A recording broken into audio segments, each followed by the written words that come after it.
নমস্কার, বাংলা সাহিত্য চর্চা গ্রুপে তোমাদের সকলকে আরও একবার স্বাগত জানাচ্ছি।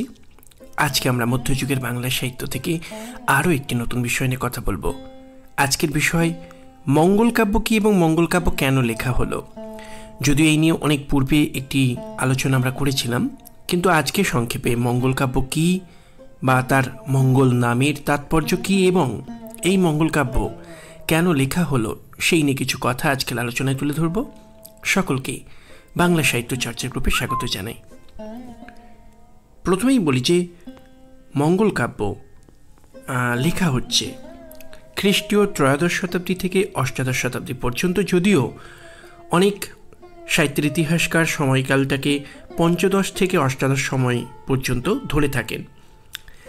মঙ্গল কাব্য কী না, মনে করা হয় খ্রিস্টীয় ত্রয়োদশ শতাব্দী থেকে অষ্টাদশ শতাব্দী পর্যন্ত দেবদেবীর মাহাত্ম্যমূলক যে কাহিনী কাব্যগুলো লেখা হয়েছে সেই কাহিনী কাব্যগুলোকেই মঙ্গল কাব্য বলা হয়। অর্থাৎ মধ্যযুগের বাংলা সাহিত্যকে যে কয়েকটি প্রধান প্রধান ধারায় ভাগ করা হয় তার মধ্যে অন্যতমই হচ্ছে মঙ্গল কাব্য। এবং মঙ্গল কাব্য কোনো বৈষ্ণব পদাবলী নয় যেখানে খণ্ড খণ্ড পদ থাকে, এটা কিন্তু একটা সম্পূর্ণ কম্প্যাক্ট একটা গল্প থাকে, সেই জন্য একে কাহিনী কাব্য বলা যেতে পারে। আখ্যান কাব্য বললেও ভুল হয় না।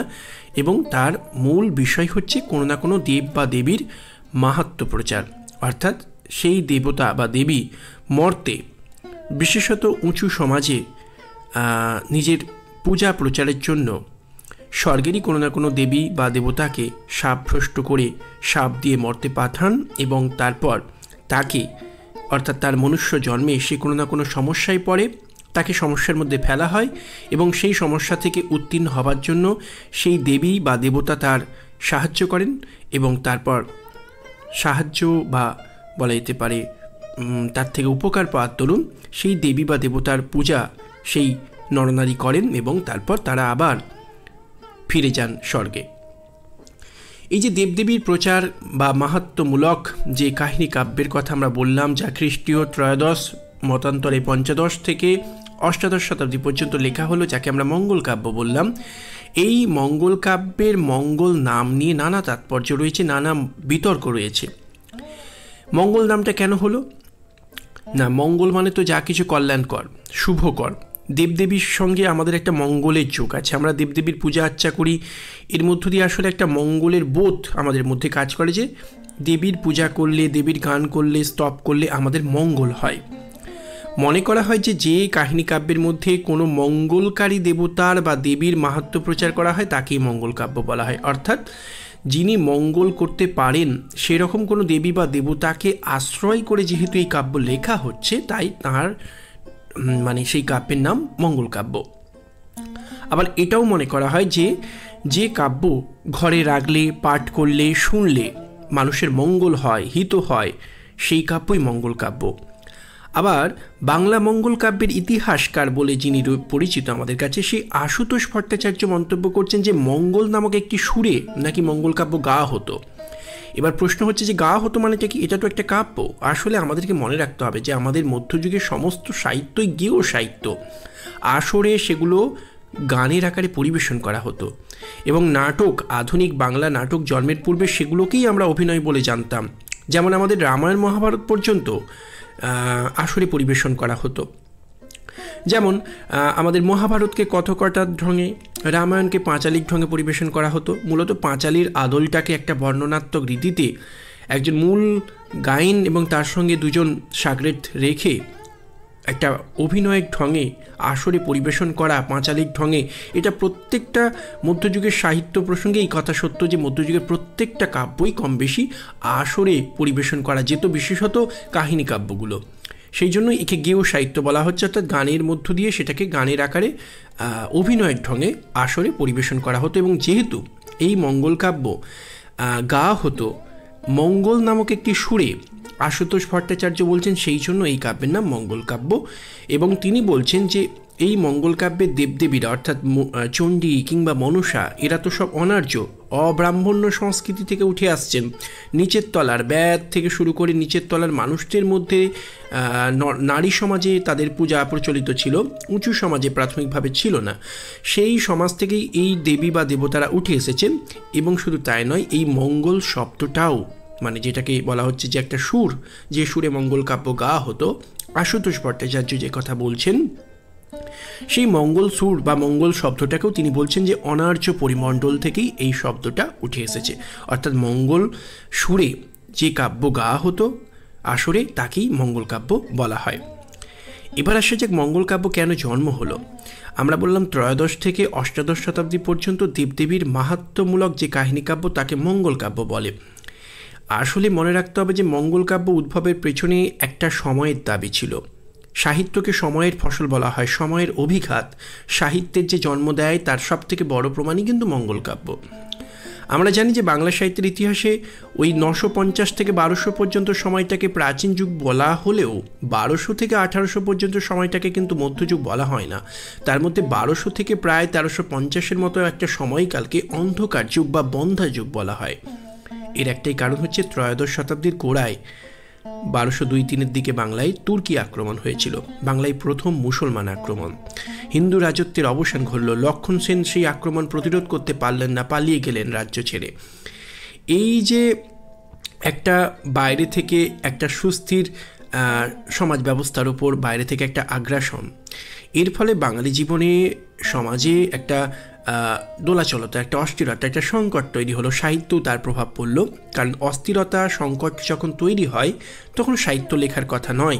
সাহিত্য সবসময় একটা সুস্থির পরিবেশ থেকে উঠে আসে। কিন্তু একটা সংকট কখনোই চিরকাল স্থায়ী হয় না। সংকট থেকেই আবার নতুন সম্ভাবনা দেখা দেয়। আকাশে মেঘ জমে, কালো মেঘ, আবার সেই মেঘ সরে গিয়ে নতুন সূর্যের আলো বা বলা যেতে পারে আবার দেখা দেয়, আবার আলোর দেখা আমরা পাই। অন্ধকারাচ্ছন্নতা, কালো মেঘ সবসময় আকাশে থাকে না, জীবনেও থাকে না, সমাজেও থাকে না, রাষ্ট্র ব্যবস্থাতেও থাকে না। এই যে তুর্কি আক্রমণ হলো সেটাকে আমরা খুব ক্ষতিকারক হিসেবে দেখলাম, কিন্তু এরপর একটা ভালো ফসল হিসেবেই কিন্তু আমরা মঙ্গল কাব্য পেলাম। তুর্কি আক্রমণের সব থেকে প্রত্যক্ষ ফলাফল যদি কিছু বলা যায় সেটাই কিন্তু মঙ্গল কাব্যের জন্ম। কিভাবে হলো না, আমরা জানি, আমরা এই কথা বারবার বলেছিলাম যে পাল আমলে বৌদ্ধ ধর্মের প্রতি একটা অনুরাগ পাল রাজাদের ছিল। ব্রাহ্মণ্য সংস্কৃতি, ব্রাহ্মণদের প্রতিও তাদের একটা উদার মনোভাব ছিল। এই যে সর্বধর্ম জাতপাতের প্রতি একটা সমন্বয়ের দৃষ্টিতে দেখার যে বোধটা পাল আমলে ছিল, সেটা যত এগিয়েছে সেন আমলের সময় থেকে দেখা যাচ্ছে সেটা ভেঙে যাচ্ছে। ব্রাহ্মণ্য সংস্কৃতির একটা চূড়ান্ত আধিপত্য তৈরি হচ্ছে ওই 10ম থেকে দ্বাদশ, মানে যে সময়ের মধ্যে আমাদের চর্যাপদ লেখা হচ্ছে। এই যে সেন আমল থেকেই মোটামুটিভাবে ধরে নেওয়া যায় যে একটা ব্রাহ্মণ্য সংস্কৃতির চূড়ান্ত আধিপত্য তৈরির ফলে ব্রাহ্মণ্য এবং অব্রাহ্মণ্য, আর্য এবং অনার্যের মধ্যে একটা দূরত্ব তৈরি হলো। সমাজে জাতপাতের ভেদাভেদটা চূড়ান্ত রূপ নিল। এই অবস্থায় বাইরে থেকে তুর্কি আক্রমণ সেখানে একটা আঘাত আনলো। দুই ভাইয়ের মধ্যে যখন দ্বন্দ্ব থাকে একটা পরিবারে, তখন বাইরে থেকে যদি তৃতীয় ব্যক্তি আক্রমণ করে তখন ভাই ভাই কিন্তু তাদের পুরনো শত্রুতা ভুলে যায়। ব্রাহ্মণরা এতদিন অব্রাহ্মণদেরকে অস্পৃশ্য করে দূরে সরিয়ে রেখেছিল, কিন্তু যেই মাত্র তুর্কি আক্রমণ হলো তাদেরকে কাছে টানতে শুরু করলো। আজ যেমন রাজনীতি মানুষের একটা পরিচয় হয়ে উঠেছে, কে কোন পার্টি করে, ঠিক একইভাবে মধ্যযুগের প্রেক্ষাপটে দাঁড়িয়ে মানুষের পরিচয় ছিল তার ধর্মবিশ্বাস, তার দেবতা ভাবনা, তার দেবতার উপর বিশ্বাস, কোন দেবতাকে সে ভক্তি করে, শ্রদ্ধা করে, মেনে চলে। ফলে ব্রাহ্মণ্য সংস্কৃতির সঙ্গে অব্রাহ্মণ্য সংস্কৃতির যে দ্বন্দ্ব ছিল তুর্কি আক্রমণের ফলে, যখন সেই দ্বন্দ্বটা ঘুচল, ব্রাহ্মণরা অব্রাহ্মণদেরকে কাছে টানতে শুরু করলো, তখন ব্রাহ্মণরা দেখলো যে অব্রাহ্মণদেরকে বা অনার্যদেরকে বা নিচের তলার মানুষকে অর্থাৎ শূদ্রদেরকে কাছে টানতে গেলে তাদের ধর্মবিশ্বাস, তাদের দেবতাকেও স্বীকৃতি দিতে হবে। এই যে আত্মরক্ষার প্রয়োজনে ব্রাহ্মণরা অব্রাহ্মণদেরকে কাছে টানলো, তখন তাদেরকে কিছুটা বাধ্য হয়েই অনার্য দেবদেবীকেও স্বীকৃতি দিতে হলো তাদের পছন্দের দিকে তাকিয়ে। কারণ আমাকে অনার্যকে বা অব্রাহ্মণকে কাছে টানতে গেলে তার দেবভাবনাকেও আমাকে সম্মান জানাতে হবে। এর ফলে আর্য অনার্য সংস্কৃতির মেলবন্ধনেরই ফসলস্বরূপ এতদিন যে মনসা কিংবা চণ্ডী নিচের তলার মানুষদের দ্বারা পূজিত হতো। যে চণ্ডী ব্যাস সমাজের দেবী বলে পরিচিত ছিলেন, তাদেরকে যারা এতদিন নারী সমাজের দ্বারা, নিচের তলার মানুষদের দ্বারা, বিশেষত নারীদের দ্বারা পূজিত হতেন, যাদের কথা ব্রত কথার মধ্যে সীমাবদ্ধ ছিল, তারা এবার ব্রত কথার সেই পরিসর ছাড়িয়ে তাদেরকে নিয়ে লেখা হলো একটা পূর্ণাঙ্গ সাহিত্য, কাহিনী কাব্য, যাকে আমরা বললাম মঙ্গল কাব্য। এবং সেই সঙ্গে এটাও অবশ্য করে নেওয়া হলো যে নিচুর তলার কোনো দেবী বা দেবতাকে উঁচু তলায় স্থান পেতে গেলে, ব্রাহ্মণ্য কালচারের মধ্যে আসতে গেলে, ব্রাহ্মণ্য কালচার যে পুরাণকে অনুসরণ করে চলে, পুরাণ মেনেই ব্রাহ্মণরা তাদের জীবনকে, তাদের সিস্টেমকে, তাদের কালচারটাকে অনেকটাই নিয়ন্ত্রণ করে। ফলে সেই পুরাণের দেবতার সঙ্গে সেই দেবী বা দেবতা যাদেরকে অনার্য মনে করা হতো, তাদের একটা সম্পর্ক তৈরি করে নেওয়া হলো। আর আমাদের পুরাণের দেবদেবীদের মধ্যে প্রধানতম আদিতম দেবতাই হচ্ছেন মহাদেব, আদি যোগী যাকে বলা যায়। সেই মহাদেবের সঙ্গে কোনো না কোনোভাবে একটা সম্পর্ক তৈরি করা হলো অপৌরাণিক অনার্য দেবদেবীদেরকে। ফলে মনসা হয়ে গেলেন শিবের বলা যেতে পারে কন্যা, আবার পার্বতী অর্থাৎ মহাদেবের যিনি স্ত্রী, তারই একটা অভিন্ন রূপে দেখা হলো ব্যাস সমাজের দেবী চণ্ডীকে, যিনি পার্বতীরই আরেকটা রকম ফের বলে আমরা মনে করলাম। ফলে অনার্য দেবীরা আর্য সমাজে স্থান পেল।